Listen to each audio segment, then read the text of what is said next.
The man was running at the jet, and to everyone watching, that was the only fact that mattered. It was a bright morning on the private ramp at Halloran Field, where the wealthy came and went in machines that cost more than most people's homes, and Deanna Crane was 40 feet from the stairs of her own jet when she saw him, a man in a gray t-shirt and work boots. No badge, no business being out here, sprinting across the apron toward her aircraft with his eyes locked on it and his arm already reaching out. Deanna Crane had spent 11 years learning to read exactly this moment. She had been threatened more times than she let herself count. She had a folder of letters she'd never read, and a name she'd been taught to watch for, and a low, permanent hum of vigilance that never fully switched off. Not in 11 years. Not since the night a man she'd never met had gotten close enough to put his hand on her car door. She had built a life behind walls security, drivers, 2 men who went everywhere she went precisely, so that she would never again feel what she'd felt that night. And now a stranger was running at her jet. Her body made the decision before her mind did. She didn't scream. She didn't run. She said 2 words, flat and hard. To the larger of the 2 men beside her, the words 11 years of fear had loaded into her like a round in a chamber. Grab him. Now, Dom Russo moved. He was built like a door, and he closed the distance in 3 strides, and he hit the running man low and hard, the way he'd been trained, wrapping him up and wrenching him down and away from the aircraft, both of them going down onto the hot concrete in a tangle, the stranger shouting something Deanna couldn't make out, fighting not to attack, she'd realize later, but to point, his arm still reaching toward the jet, even pinned to the ground.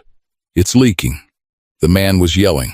The fuel, get them off, get them away from it. Dom had him pinned. The stranger had stopped fighting him and started fighting to be heard. And there was something in his face, not the face of a man who'd been caught, but the face of a man watching a fire no one else could see, that made Dom Russo, for 1/2 second, stop being a wall and start being what he actually was, which was a man trained to find the real threat in any room. And from down on the concrete, 2 feet from the belly of the jet, Dom smelled it. Jet fuel. Not the ordinary smell of a ramp. Thick, wrong, pooling, he looked. Under the aircraft, spreading across the concrete in a slick, shimmering sheet, catching the morning light fuel. A widening pool of it, fumes rising off it in the heat, and 40 feet away the auxiliary power unit in the tail running hot, and a fueled jet about to start 2 engines with 8 people about to climb its stairs. Dom Russo came up off the stranger, his hand still on the man's shoulder, but everything in his voice had changed. "Ma'am," he said, loud, cutting through the whole morning. "The jet. Look at the jet." Deanna Crane looked at the jet, and the man she had just ordered seized the man she had been certain was the threat was the only reason any of them were still alive. To understand how he saw it when no one else could, you have to go back to that morning. To both of them, to the woman who had spent 11 years learning to fear the wrong things, and the man who had spent his whole life running toward the thing everyone else runs away from. Deanna Crane had not always lived behind walls. This was the thing the magazines never got right about her. In the profiles that called her guarded and cold and impossible to read, they wrote about the security detail and the unlisted everything, and the way she scanned a room when she entered it as though counting exits, and they assumed it was arrogance, or paranoia, or the natural hardness of a woman who had built a $4 billion consumer technology company from a single product and a maxed-out credit card. They did not know that there had been a Deanna before all of it open, almost reckless in her trust, a woman who answered her own door and gave strangers her real phone number, and believed, the way you can only believe before something teaches you not to, that the world was mostly full of decent people, that Deanna had ended on a Tuesday night 11 years ago. She did not talk about it. The short version was that her company had taken off, and her face had become known, and somewhere in the country a man she had never met and would never knowingly meet, had decided that Diana Crane was the center of his life. The letters had started. Then the appearances at the office, at events, once outside her home. The authorities had done what they could, which was not much, because he hadn't technically done anything yet, and yet is a word that does nothing to help you sleep. And then one night, in a parking garage, he had been there, between her and her car, smiling, and he had put his hand on her car door while she stood frozen 4 feet away, and a security guard had come around the corner at the exact right moment, and the man had walked away smiling, and Diana Crane had never felt safe again. She had built the walls after that, methodically the way she built everything. The detail, the drivers, the vetting of every person who got near her. Dom Russo and a man named Pratt who traded shifts. She had turned her own life into a fortress, and the fortress had worked 11 years, and the fear had never come true again. And somewhere in those 11 years, the fortress had also done the thing fortresses do, which is that it had started keeping out the good along with the bad. She no longer met strangers. She no longer trusted easily, or at all.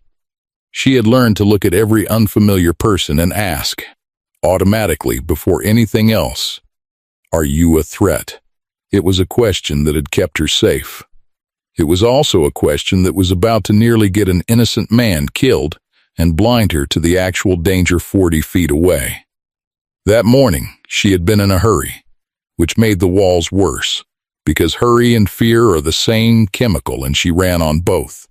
She had a deal closing in another city, the kind of deal that justified a private jet and a tight schedule, and she had pushed everyone all morning, her assistant, her driver, and, when she arrived at the ramp, the flight crew. The jet had needed fuel. The fuel truck had come. And Diana Crane, who was paying for all of it and was late and was running on the low permanent hum of vigilance that never let her be still, had stood at the bottom of the stairs radiating the specific impatience of a powerful person who is waiting. And the young line technician fueling her aircraft had felt that impatience like heat on the back of his neck, and had hurried. He had hurried the way people hurry when someone important is watching and annoyed. He had done the job and he had closed the panel, and he had not noticed because he was rushing, because she was watching, because the latch had not seated, and the fuel line fitting underneath had not fully sealed, and the whole thing looked closed from where he stood that he had left, on the blind side of the aircraft, low and out of sight. A slow seep that would become a leak, that would become a pool. Diana Crane had built walls against the threat she could imagine.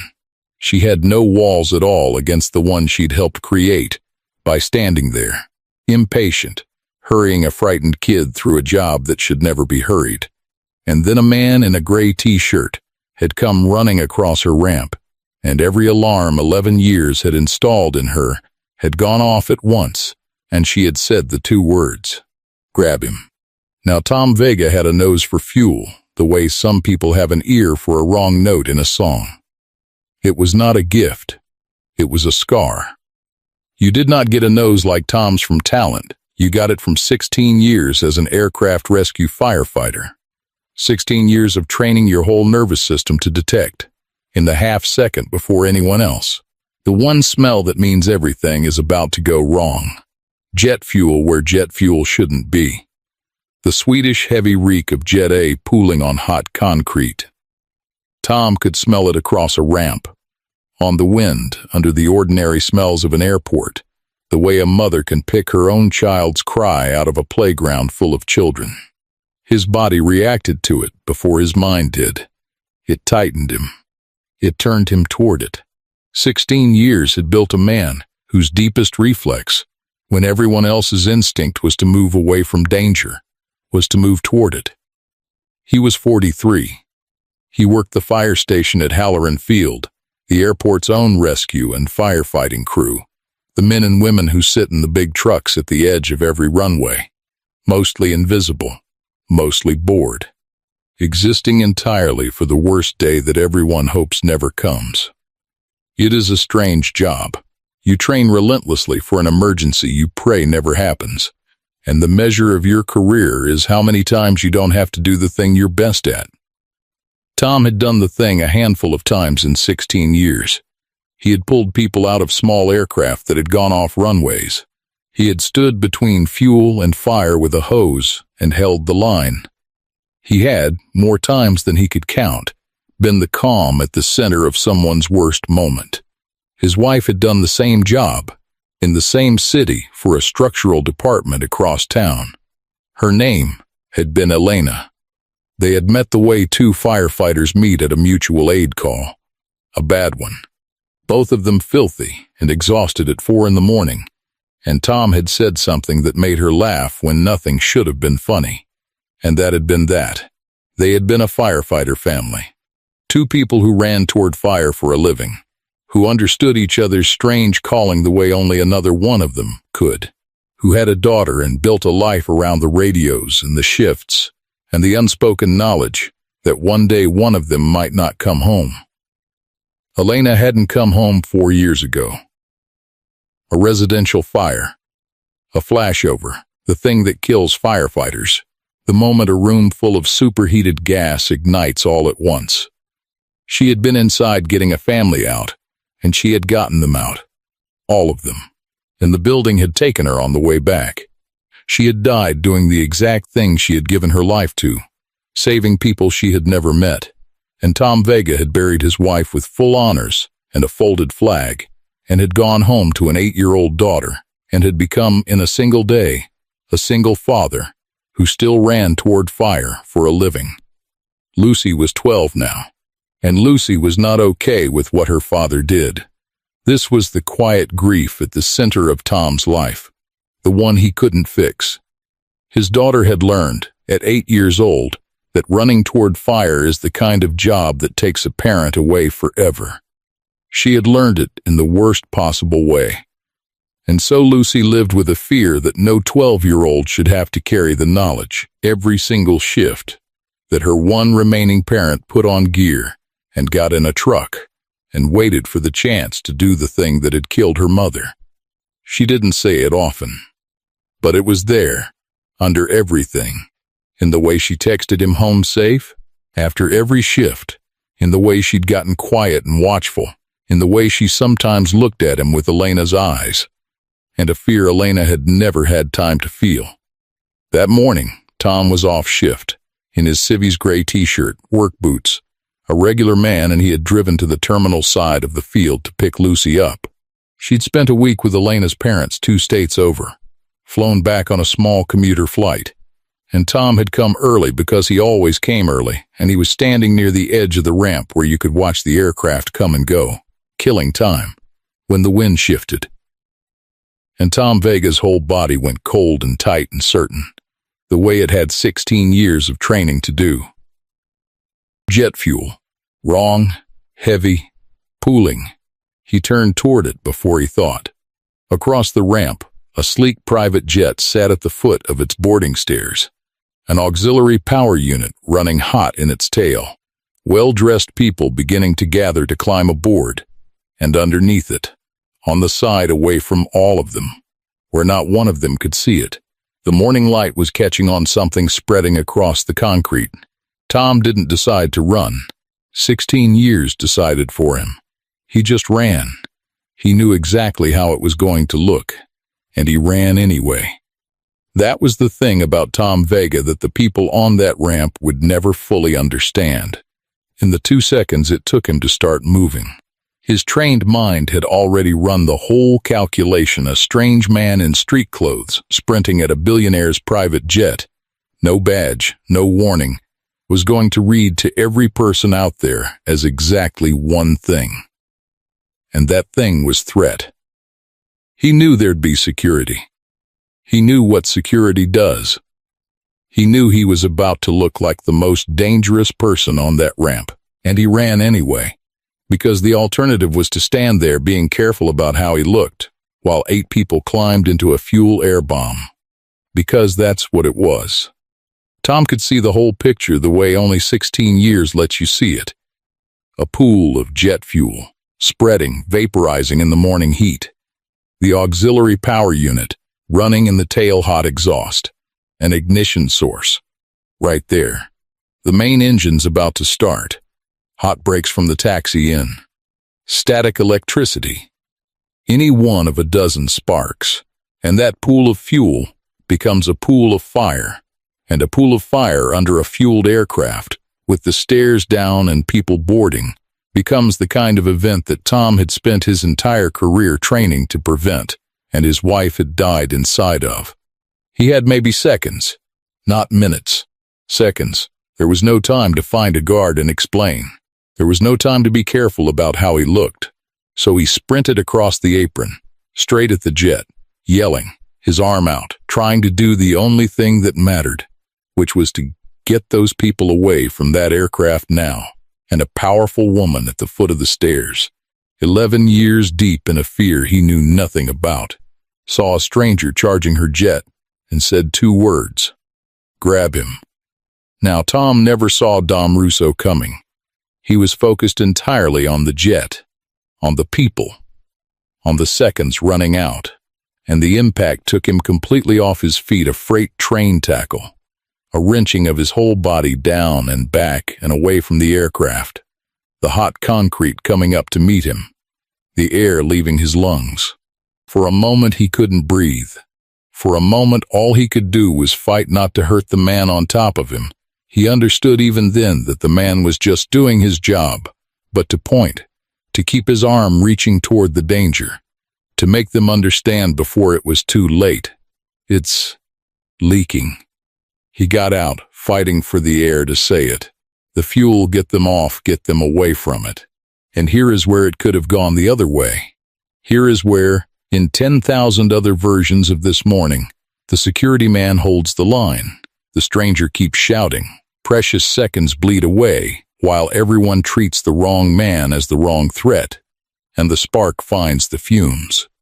It didn't go that way, because of the man on top of him, because Dom Russo, 2 feet from the belly of that aircraft, his face near the ground, did the one thing his training was actually for, which was not to grab the person he'd been told to grab, but to assess the real threat, and the real threat reached his nose before his mind could argue with it. Jet fuel. Thick and wrong and everywhere. Pooling. Dom looked under the aircraft, and Dom Russo, who had spent 6 years being paid to protect Diana Crane from people, understood in one cold instant that the danger on this ramp was not a person at all, and that the man he had just slammed to the concrete was the only one out here who'd seen it. He came up off Tom. His hand stayed on Tom's shoulder, but it wasn't restraint anymore, it was almost the opposite, a steadying, an apology his hands made before his mouth could. "Ma'am," he said, and his voice cut across the whole bright morning. "The jet. Look at the jet." And Diana Crane looked at the jet and saw the spreading pool of fuel and the fumes rising off it, and the auxiliary power unit running hot 40 feet away, and the 8 people gathered at the foot of the stairs about to board, and the whole architecture of her certainty the threat is the stranger. The threat is always the stranger came down in a single horrified instant. The threat had never been the man on the ground. The man on the ground had been trying to save her life. What happened next was the difference between the people who train for the worst day and the people who pay them to, because the danger was real and undeniable now, and a normal person's instinct, seeing a pool of fuel and smelling the fumes, is to freeze to stand and stare at the thing that's about to go wrong. Diana's crew froze. The flight attendant at the top of the stairs froze. The 2 pilots, good men, froze for the half-second it takes a trained professional to switch modes. 8 people stood near a fuel air hazard, motionless, while the seconds Tom had been worried about kept running out. Tom Vega did not freeze. Tom Vega had been preparing for this exact moment for 16 years. He was up off the concrete before Dom had fully let go, and the man who had looked, 10 seconds ago, like the most dangerous person on the ramp, became visibly, instantly, to everyone watching, the only person who knew what to do. Everybody back from the aircraft. His voice had changed completely. It was not the voice of a man who'd been tackled. It was a command voice, a fireground voice, the voice of someone who has run 100 emergencies and knows that the first job is to make people move. Away from the jet, away from the fuel. That way. Now go, go. Keep going. He was already moving, hurting, his arms wide, putting his body between the people and the pool, driving them upwind and away. You pilot, shut down the APU. Kill it. Kill every ignition source you've got. Do it now. Nobody starts an engine. Nobody. The pilots unfroze and ran for the cockpit to do exactly that. Tom pointed at a member of the ground crew, the fire station, the airport crew. Call them. Tell them fuel spill. Aircraft. Possible ignition. Get the trucks rolling. Tell them Vega's on scene. He didn't have time to explain that he was the airport crew. Off shift, the name would do the work when it reached the station. The rest of you, back. Keep going back. Get behind that building and stay there.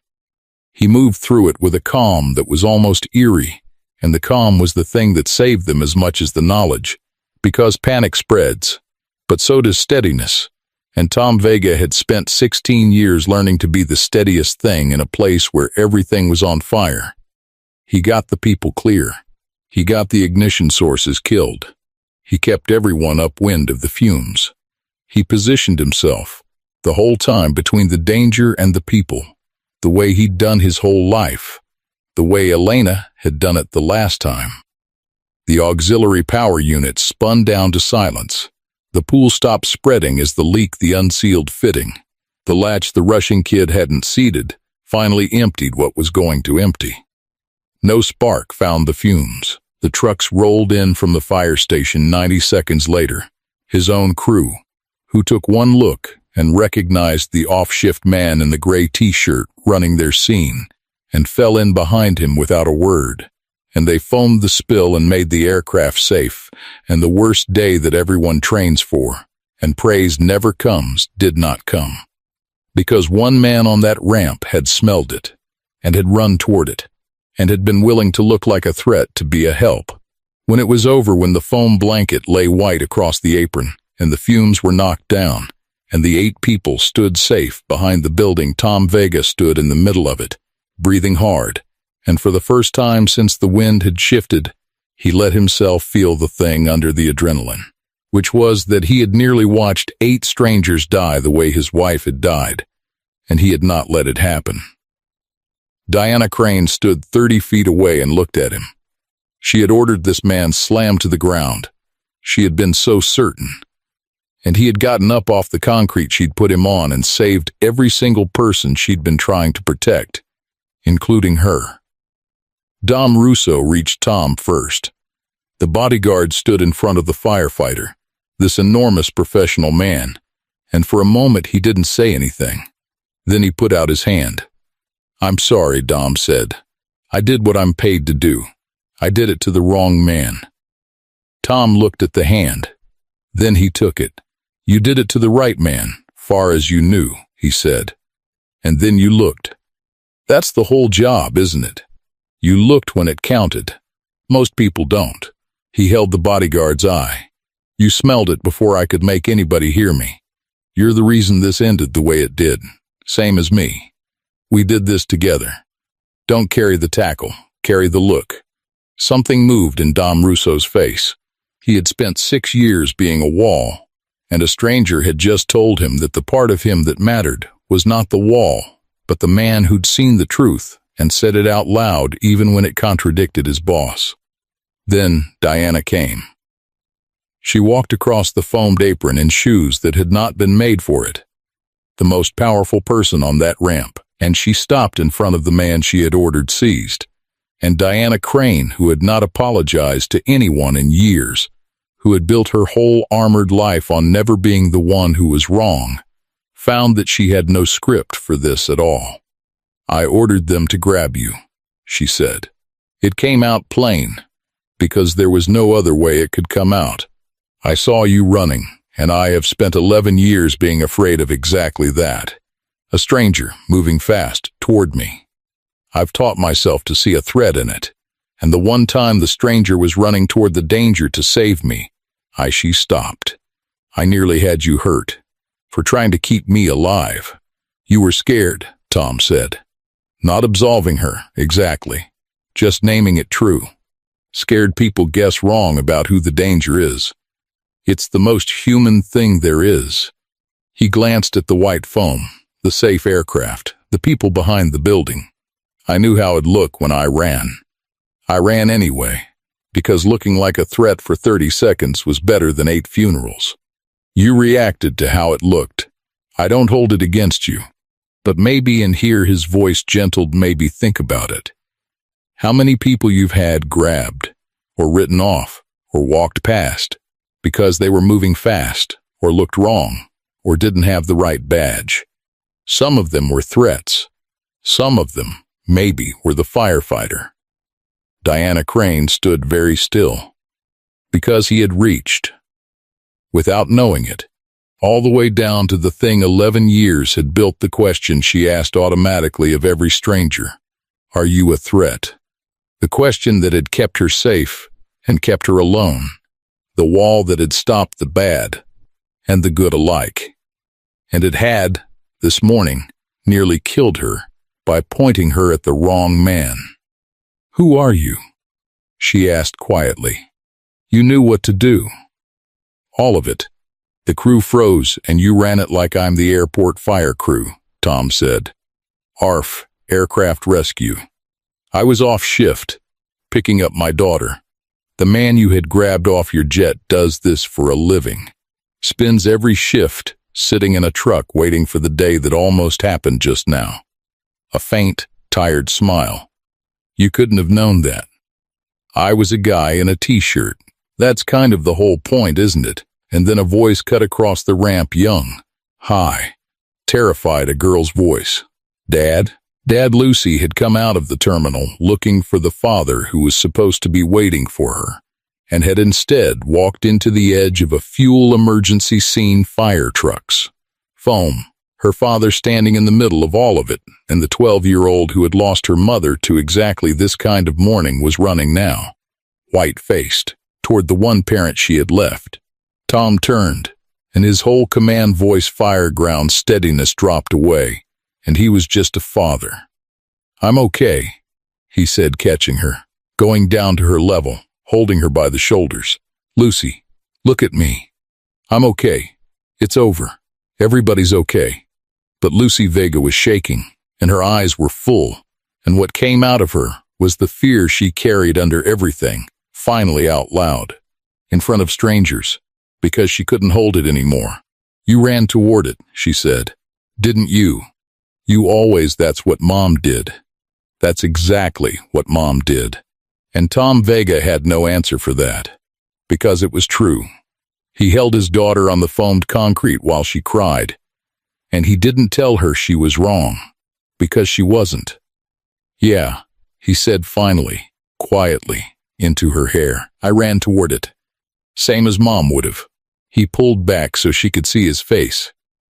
Lucy, I'm not going to lie to you, because you're too smart for it, and you've been through too much for it. I'm always going to be the guy who runs toward it. That's who I am. It's who your mom was.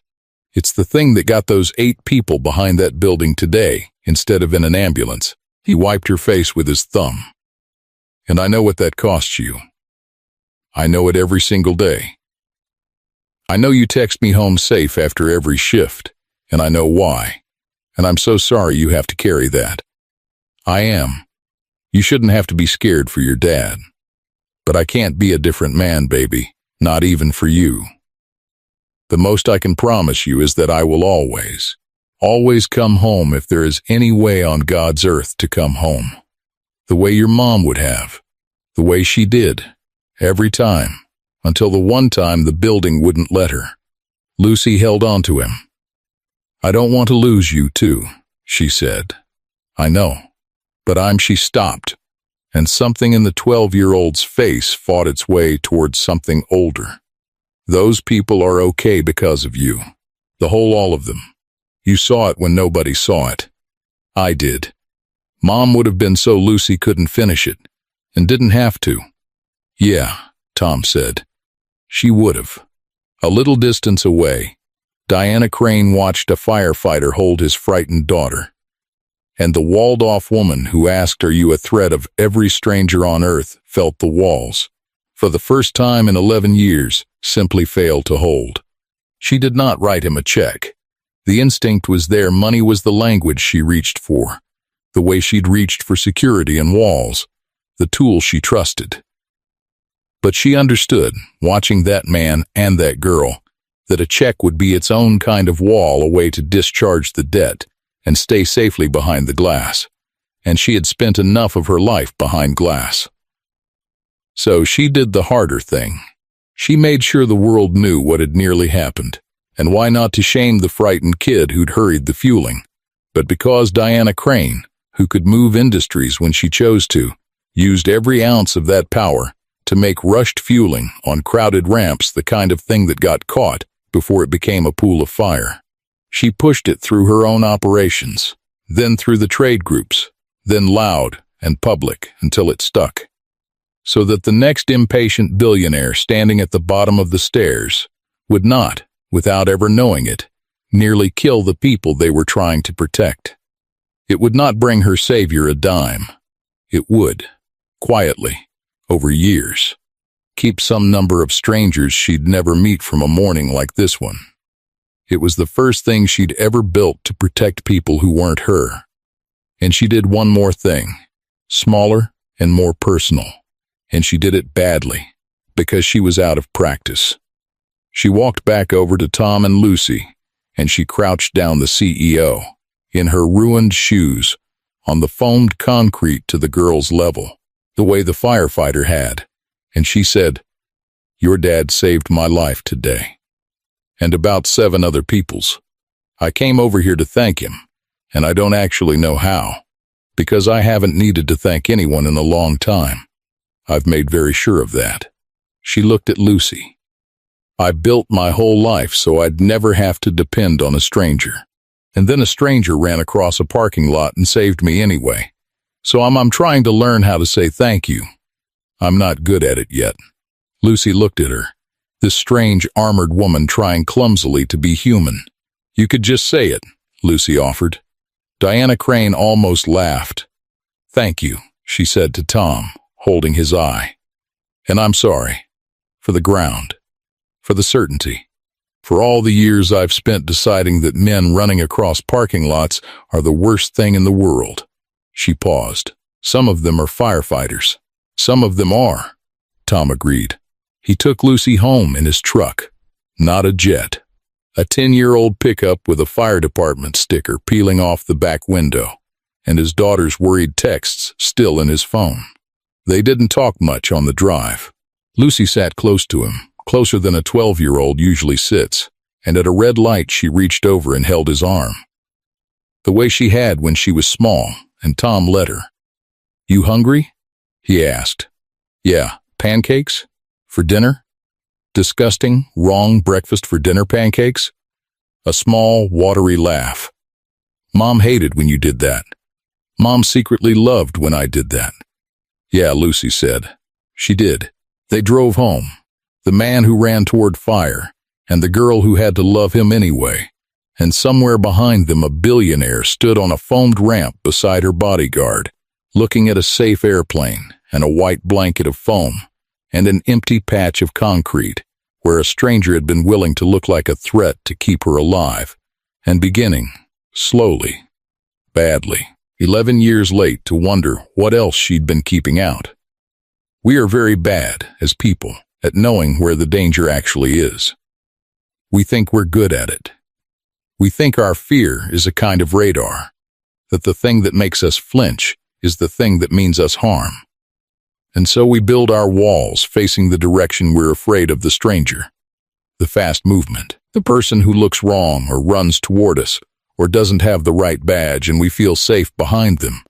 And we do not notice that the real danger, most of the time, is somewhere else entirely. Behind us. Beside us. In the corner we cut because we were in a hurry. In the rush job, the unsealed latch. the pool spreading quietly on the blind side where none of our walls are pointed. Diana Crane spent 11 years afraid of the stranger in the parking lot, and the morning the danger finally came, it didn't come from a stranger. It came from her own impatience, her own jet, her own blind side, and the only thing that saved her was the exact stranger her fear had taught her to grab. She had built her walls facing the wrong way the whole time, and the man she'd ordered seized, he knew exactly how he'd look, running across that ramp. He knew what fear does, what security does, what a powerful, frightened woman does when a man in a t-shirt sprints at her jet. He ran anyway, because he had decided, a long time ago, that looking like a threat for 30 seconds was a price worth paying to keep 8 strangers from burning. That's what the people who run toward fire are. They are the ones who will let you misunderstand them, let you fear them, let you put them on the ground if that's what it takes to get to the danger in time. There is a cost to being that kind of person, and a 12-year-old girl carries it, and her mother died of it, and her father will pay it every shift for the rest of his life. But 8 people went home that day, and a woman who'd spent 11 years asking, "Are you a threat of every stranger on earth?" went home alive to ask, for the first time, a different and much harder question. What have I been keeping out?